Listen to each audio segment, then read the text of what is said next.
안녕하세요 유튜브 시청자 여러분, 제자르입니다. 손흥민 선수의 모든 소식 전해드리는 이제는 10만 유튜버 제자르의 오늘 첫 번째 영상이 되겠습니다. 이번 주 금요일이죠. 금요일 새벽 2시 45분에 토트넘과 알크마르의 유로파리그 16강 1차전 경기가 시작될 예정입니다. 시간대가 상당히 안 좋아서 이거 보려면 아마 밤새서 봐야 될 것 같은데, 여하튼 제가 소식 가장 먼저 전해드려 보겠습니다. 그래서 이번 영상에서는 알크마르가 어떤 팀인지 소개해드려 보겠습니다. 그리고 알크마르와 토트넘 경기 누가 이길 것 같나요? 지금 슈퍼컴퓨터가 이번 경기 누가 승리할지 분석해 봤다고 하는데 그 소식 전해드리고, 알크마르가 어떤 팀인지, 그리고 알크마르가 토트넘과 경기하기 전에 약점이 노출이 되어 버리면서 이제 이번 경기에서 손흥민 선수의 공격 포인트가 나올 가능성이 상당히 높아졌다고 할 수 있겠습니다. 제가 그 모든 소식들 이번 영상에 꽉꽉 담으면서 분석을 해보았는데, 관련 소식들 바로 알아볼까요? 일단 알크마르가 어떤 팀인지에 대해서 제가 간략하게 소개를 해드려 보겠습니다. 네덜란드 1부 리그 팀으로 지금 황인범 선수의 페예노르트가 4위에 랭크되어 있고, 알크마르는 6위에 랭크되어 있는 팀입니다. 만만치 않은 팀이다 라고 할 수가 있겠습니다. 근데 알크마르는 이번에 헤이렌베그 원정을 가서 패배를 당하면서 탈탈 털려버리고 말았습니다.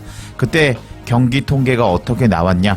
일단 헤이렌베그와 알크마르의 역대 전적은 요렇게 알크마르가 조금 유리한 상황이었는데, 심지어 이번 시즌의 홈에서 9대1로 헤이렌베그를 잡았던 알크마르였지만 이번에 원정 가서 탈탈 털리면서 3대1로 패배했다고 할 수가 있겠습니다. 그리고 경기 통계를 살펴보면, 일단 전반 통계를 살펴보면 헤이렌베그가 전반에 슈팅을 더 많이 날리면서 경기를 지배하는 모습을 보여주었습니다. 알크마르는 경기에 밀리면서 슈팅 1개를 때렸는데요. 일단 알크마르가 전반전에 못했다라는 것을 알 수가 있습니다. 그리고 전반 5분 만에 선제 실점을 하면서 끌려가는 알크마르였습니다. 그리고 후반에 들어와서 알크마르는 점유를 먹고 공격하기 시작했는데, 헤이렌베그가 역습에서 2골을 넣어버리면서 일단 3대1로 경기를 끝냈다. 알크마르는 슈팅을 더 많이 때렸지만 일단 이번 토트넘과 경기 전에 경기력이 상당히 안 좋은 모습을 보여줬다 라고 할 수가 있겠습니다. 토트넘은 지난 주중에 맨시티와 경기를 해서 패배했습니다. 근데 주말에 경기가 없으면서 일단 토트넘이 체력적으로 더 우세한 상황이라고 할 수가 있겠죠. 근데 알크마르는 이번 주말에 경기를 치르면서 심지어 경기도 졌습니다. 그렇기 때문에 일단 사기도 안 좋고 체력적으로도 불리하다라고 할 수가 있는 알크마르라고 할 수가 있겠는데, 영국 매체 토트넘 핫스퍼 뉴스를 통해서 슈퍼컴퓨터가 이번 경기를 어떻게 예상했는지 분석했다는 기사가 나왔습니다. 내용을 살펴보도록 하겠습니다. 16강 토너먼트 단계를 시작했는데, 옵타 분석의 슈퍼컴퓨터는 네덜란드에서 열리는 1차전에서 토트넘이 승리할 확률이 높다고 예측했다. 북런던 팀의 승리 확률은 44.6%로 예측이 되었고, 홈팀 알크마르의 승리 확률은 30.4%가 나왔다. 그리고 무승부로 끝날 가능성이 25%가 나왔다. 그 점을 염두에 두고 엔제 감독은 첫 번째 경기에서 승리할 수 있다면 2차전 홈 경기에서 더 편안함을 느끼면서 경기를 할 수 있을 것이다. 엔제 감독은 토트넘과 유로파 리그에서 성공이 필요하다.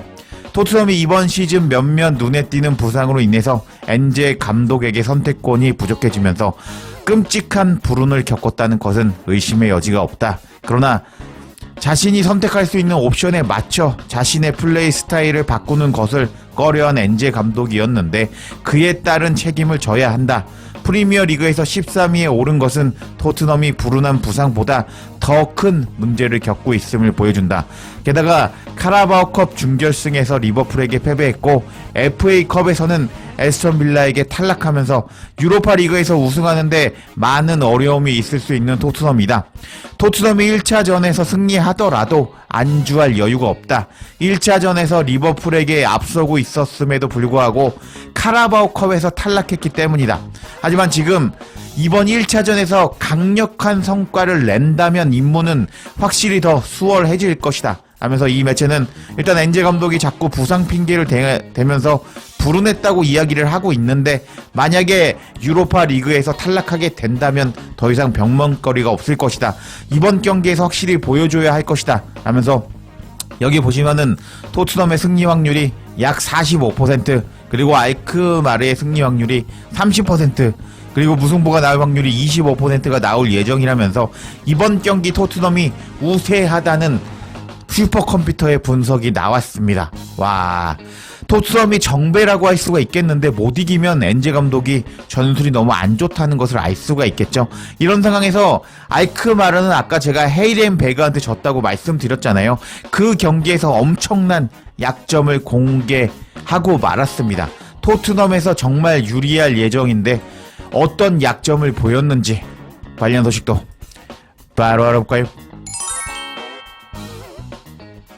자, 그럼 이제부터 내피셜이 아닌 장면 분석을 통해서 알크마르의 약점을 분석해 드려 보도록 하겠습니다. 일단 지난 주 중에 알크마르의 경기였고요. 그리고 그 전에 컵 대회의 알크마르의 라인업, 그리고 그 전에 리그 경기의 알크마르의 라인업이라고 할 수가 있겠습니다.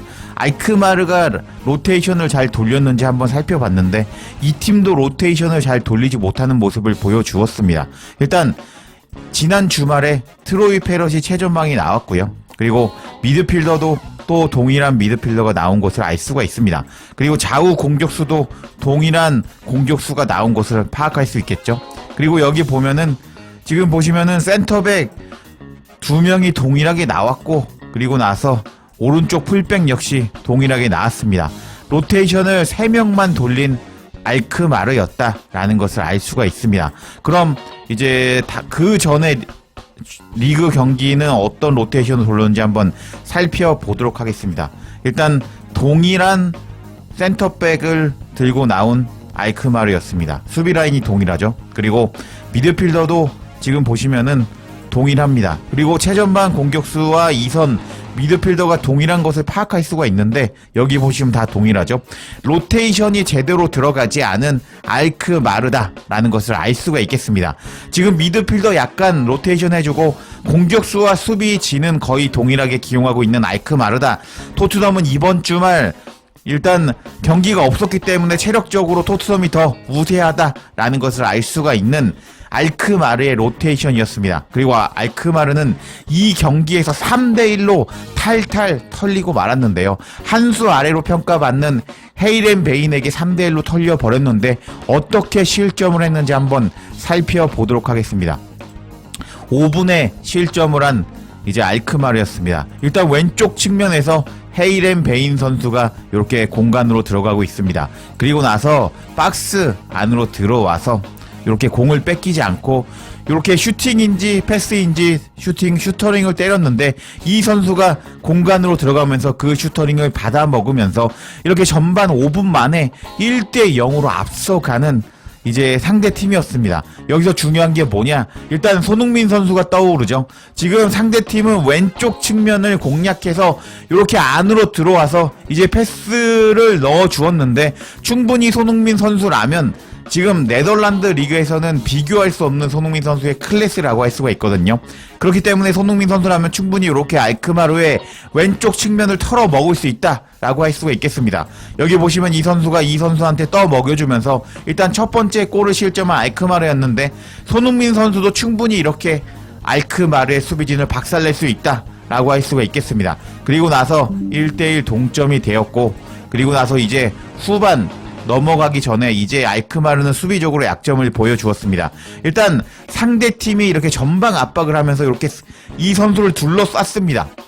토트넘이 잘하는 전방 압박이라고 할 수 있겠죠. 그래서 이 선수가 이렇게 백패스를 넣어주었는데 이 선수가 공을 받아서 이렇게 슈팅을 때렸는데 키퍼 선방에 막혀버렸지만 거의 골에 근접한 장면이었다라는 것을 알 수가 있습니다.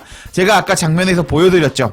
전반 통계에서 정말 상대팀에게 밀린 이제 알크마르라고 할 수가 있었는데 이렇게 밀리면서 슈팅을 한 개밖에 못 때리고 전반전에 완전 밀린 알크마르였는데 이렇게 압박을 당하면서 밀려버린 알크마르였다라는 것을 알 수가 있는 장면 분석이었습니다. 그리고 나서 후반전으로 넘어갔고 1대1 동점이 되었습니다. 그리고 알크마르가 점유를 먹고 이제 이 팀은 챔피언스 리그 진출을 노리는 팀이거든요. 네덜란드 리그에서. 그래서 이겨야 돼서 공격을 하면서 이제 라인을 올리고 공격을 하고 있었는데 이제 역습을 당해버리면서 탈탈 털리고 말았습니다. 일단 보시면은 이제 상대팀이 압박을 했습니다. 그러자 알크마르 선수가 패스를 한다는 것이 이제 이 선수가 공을 받아버리게 되었습니다. 이렇게 저 선수가 공을 받아서 이렇게 공간으로 들어가는 모습을 보여줬습니다. 일단 수비진이 단단하지 못하면서 이렇게 압박을 당하면서 공을 패스 미스가 나왔고 이렇게 공간으로 들어가는 알크마르가 아닌 상대팀이었다라고 할 수가 있겠습니다. 그리고 이렇게 박스 안에 들어가는 과정에서 이 선수가 넘어지면서 또 수비가 실수가 나왔다는 것을 알 수가 있는 장면이었습니다. 그리고 또 왼쪽 측면으로 공격을 하는 이제 상대팀인 것을 알 수 있죠. 그만큼 손흥민 선수라면 충분히 알크마르의 수비를 박살낼 수 있다라는 것을 알 수가 있는 장면이라고 할 수가 있겠습니다. 그리고 이렇게 박스 안에 들어가서 슈팅을 때린 것이 이렇게 그대로 골대 안으로 들어가 버리면서 다시 이제 끌려가는 알크마르였다라는 것을 알 수가 있습니다. 그리고 이제 또 골을 실점하고 말았는데 마지막 골 실점 장면도 분석을 해드려 보도록 하겠습니다. 93분 이제 후반 추가 시간에 후방에서 이렇게 롱볼로 전방으로 패스가 들어갔습니다. 근데 알크마르 수비진의 실수가 나왔는데요. 이렇게 공을 걷어낸다는 것이 공을 걷어내지 못했고 이 선수가 공을 받게 되었습니다. 그래서 상대팀은 박스 안에 들어가서 슈팅을 그냥 때렸는데 이 슈팅도 그대로 들어가 버리면서 알크마르는 이렇게 왼쪽에서 뚫리는 모습을 보여주면서 그냥 망했다라고 할 수가 있겠습니다. 지금 상대팀인 헤이렌 베인이 그렇게 강한 팀은 아닙니다. 네덜란드 리그가 파머 리그라고 하죠. 선수를 키워서 팔고 그리고 다시 유망주를 영입해서 다시 키워서 파는 파머 리그, 농부 리그라고 할 수가 있겠는데 손흥민 선수와 클래스가 엄청나게 차이 나는 이제 네덜란드 팀의 선수라고 할 수가 있겠는데 그런 팀에게도 탈탈 털린 알크마르였기 때문에 이제 토트넘과 경기 전에 이겼어야 되는 경기에서 털리고 말았고 체력적으로 이제 부담도 있는 경기가 되었고 심지어 손흥민 선수를 막아야 되는데 왼쪽 측면에서 털리면서 이제 왼쪽 수비수들이 자신감을 잃었다라고 할 수가 있겠습니다. 제가 방금 이번에 손흥민 선수에게 탈탈 털리는 이유에 대해서 3초 동안 이제 정리해 드렸는데요. 이 사람이 이제 알크마르의 감독입니다. 결국 손흥민 선수 토트넘을 만나기 전에 알크마르는 이렇게 약점이 공개가 되어 버리면서 일단 알크마르의 감독은 손흥민 선수 어떻게 막기라고 고민에 빠질 수밖에 없다라고 할 수가 있겠습니다. 그리고 왼쪽 측면에서 알크마르가 수비적으로 뚫리는 모습을 보여주었기 때문에 손흥민 선수가 지난 맨시티와 경기에서는 엔제 감독이 선발로 내보냈으면 맨시티 이길 수 있었거든요. 근데 넣지 않았고 그 전에 손흥민 선수가 2주 쉬고 나와서 엄청난 경기력을 보여주었습니다. 왼쪽을 탈탈 털어버리면서 존슨에게 떠 먹여주는 패스를 반대편에 넣어주는 손흥민 선수였거든요. 2방이나 넣어주면서 손흥민 선수가 그 경기 존슨에게 떠 먹여줬다라고 할 수가 있겠는데 손흥민 선수가 또 이번 주말에 경기를 하지 않았기 때문에 알크마르와 1차전 경기에서는 컨디션이 최상일 것이다. 그래서 여러가지 종합적으로 분석해본 결과 이번 경기 손흥민 선수의 공격 포인트는 반드시 나온다. 손흥민 선수의 골도 나올 확률이 상당히 높다 라고 할 수가 있겠습니다. 자, 이런 게 바로 내피셜이 아닌 축구 유튜버로서 자부할 수 있는 분석 영상이라고 할 수가 있겠는데요. 이번 영상 마음에 드셨다면 구독과 좋아요 그리고 멤버십 해주시면서 저에게 더 영상 창작의 의욕을 주셨으면 좋겠습니다. 제자리에 영상 놓치지 않도록 알림 설정 해주실 것을 부탁드리며 영상 마치겠습니다. 구독과 좋아요 댓글은 사랑입니다. 감사합니다.